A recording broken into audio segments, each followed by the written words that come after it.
Punch to the Face Radio here, and I'm joined by Danny Castillo, aka Last Call from Team Alpha Male. Danny, you're going to be taking on Tony Ferguson here, UFC 177. Man, you've had a lot of shifting here over the course of the last month and a half, man. How you been dealing with all that? I've been dealing with it pretty well. It's all been great news. It's actually it's the best case scenario in terms of having fights pulled out from under you, fights switched on you. This is I couldn't have planned it any perfectly.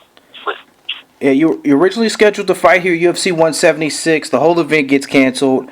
Then you get moved, and then you get moved to another card. But then not only that, you now moved last week to now being the co-main event. Now, being the co-main event, does this change your mindset at all heading into the fight? I guess it should, huh? Well, for some guys, it's just another fight. But you're going to be co-main eventing, hometown. Is it any added pressure on that, or are you just going to treat it as any other fight if you're fighting the first fight of the night? Man, I think anytime there's thousands of dollars at stake, there's added pressure. But this is it's been a long time coming for me, so it's added pressure for sure. But it's good pressure. It's positive pressure. This will be my 19th fight with the company, and I finally, it is I'm finally on the main card, but not only the main card, the co-main event, and following up, my teammate's gonna fight for the world champion, for the world title at home. So it's great pressure, man. It's probably the best case scenario, the best kind of pressure that you can have. Now, you're kind of riding a lot of good momentum right now. You had that phenomenal one-punch knockout of Charlie Brenneman here in April.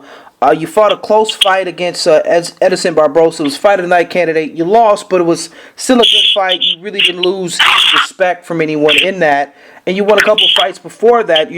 What's been really clicking for you over the last couple of years has kind of kept you in a roll and kept you moving here as of late? I think my whole career I've been playing catch-up. I was vaulted into the main stage of the WEC. My first fight with the Super company was only 8 months into training. I trained for 8 months, and I had a fight with Donald Cerrone. And I've just been playing catch-up. I've been trying to impress.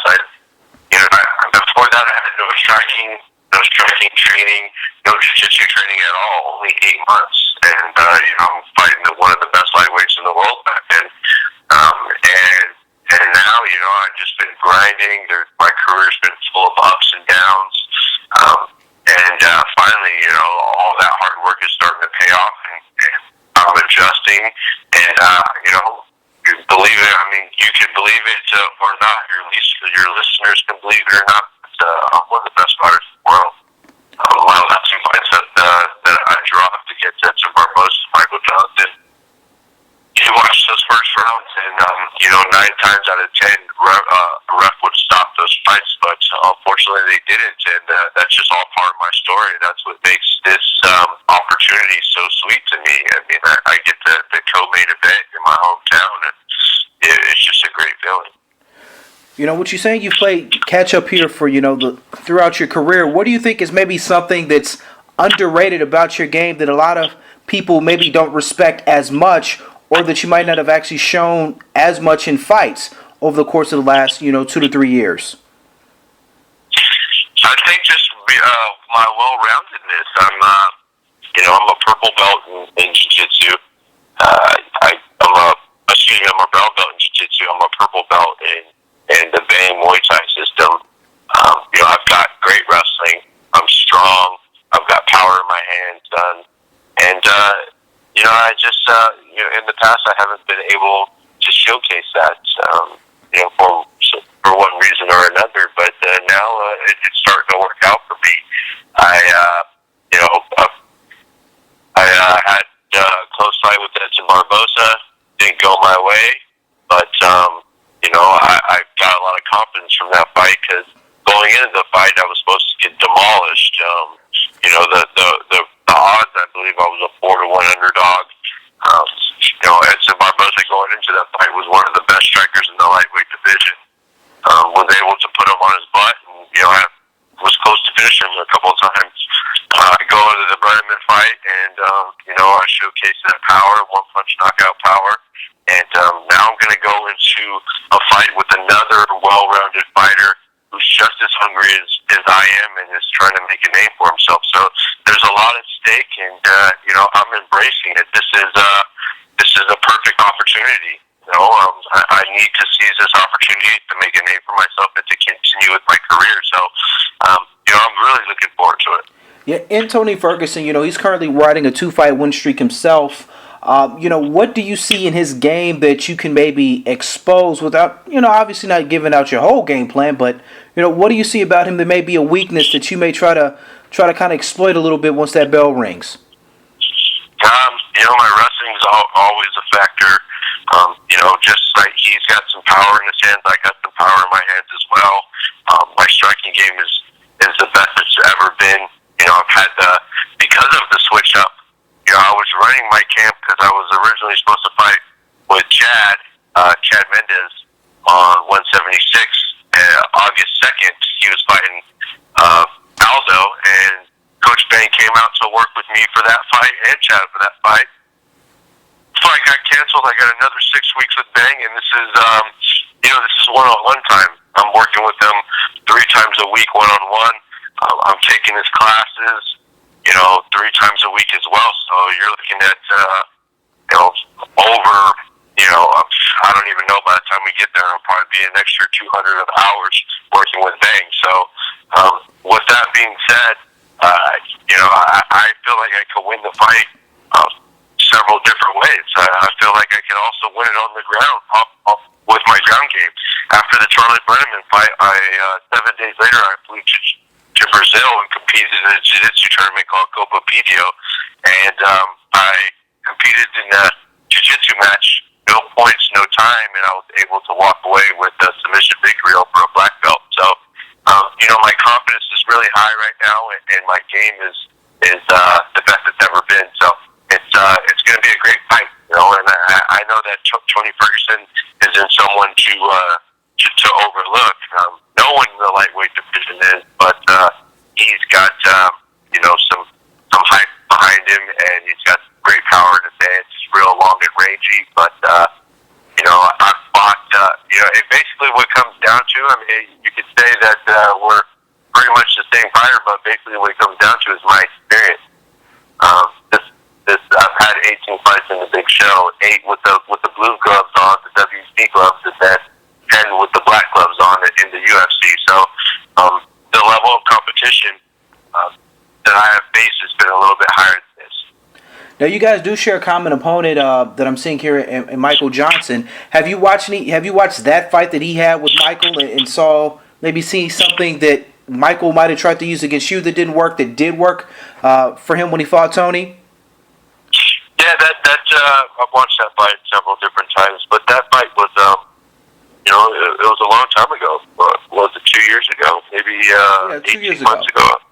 2 years ago. So I feel like MMA changes every 3 months. Techniques, start to die off and don't work as well. And I think that any good fighter who's successful is constantly evolving. It's the fighters that stay stagnant and MMA starts to pass them up. Those are the fighters who don't have a contract with the UFC, but the ones who are hungry and constantly trying to fine tune the games, those are the ones you have to be worried about, and that's speed. And I feel like he's also a fighter like that, and he's changed. So for me to take anything from that fight, the one thing I can take away from that fight is his durability. I believe that he had a broken arm in that fight, and he fought to the decision. So I got my hands full trying to finish him because that's what I'm trying to do. A decision victory over Tony Ferguson does nothing for my career. But a finish over Tony Ferguson does everything I want, and it gives me the advancement. Not to mention that Michael Johnson's a southpaw, so I'm orthodox, but in the Bang Muay Thai system, we learn to switch, so I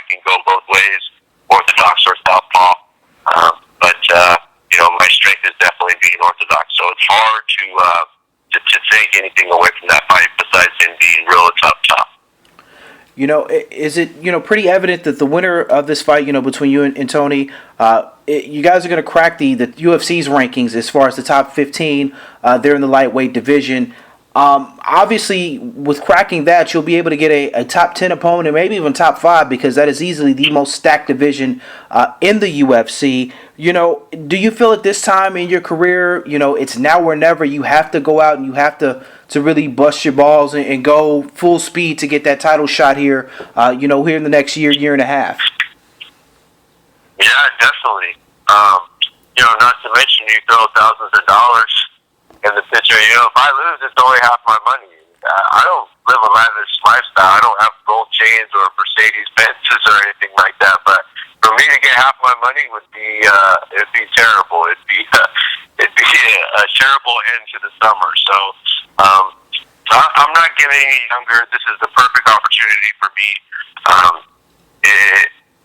Losing a fight to Tony Ferguson sets me back, really far, and I just can't imagine having to work my way back up after a loss to Tony Ferguson. So losing to him is not even an option. Right on. Now, like I said, you've been in the sport here for some time. What has actually kept you motivated throughout all these years to keep continuing to want to do this and get paid to get punched in the face and have your arms and your legs twisted in weird different directions? What's kept you motivated throughout the course of your career? The same thing that's kept me motivated since I started wrestling, and that's just to be number one. It's been a goal and a dream of mine to be number one. I fell short when I was in high school. I didn't win a state title.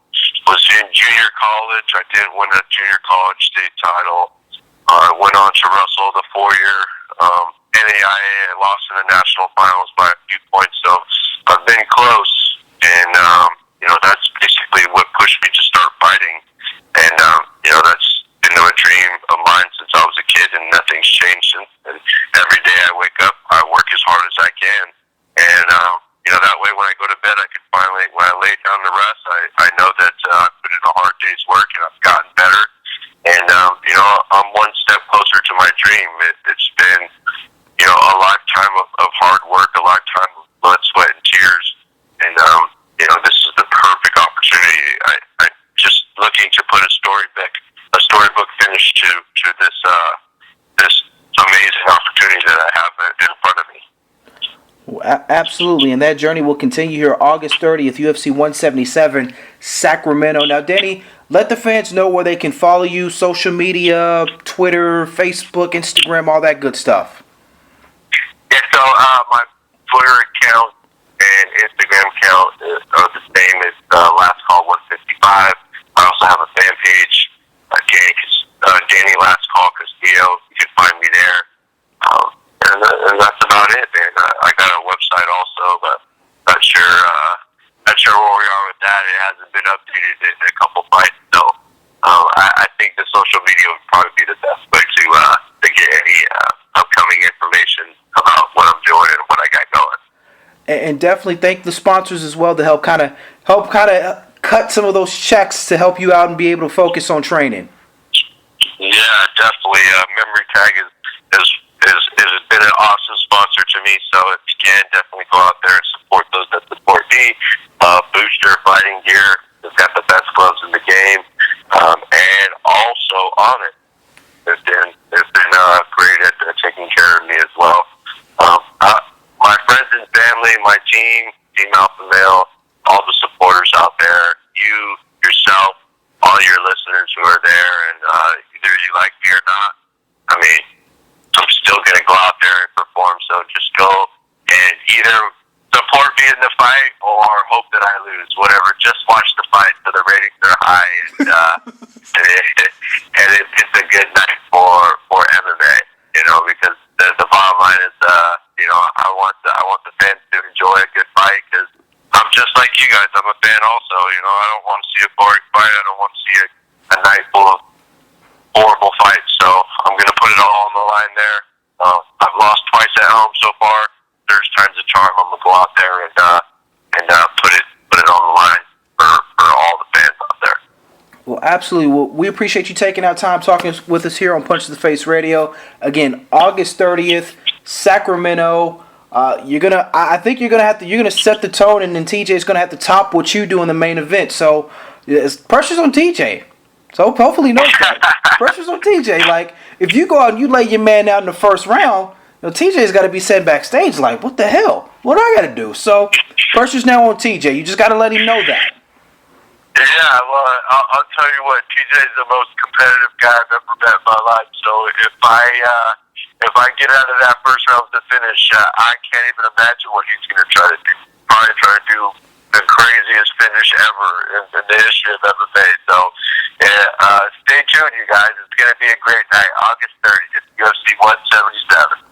All right, Danny, last call, Castillo. We appreciate you taking out time with us here. We know you've been busy training. Best of luck, and again, we'll tune in here August 30th, UFC 177. Thanks so much. Take care. All right, take care.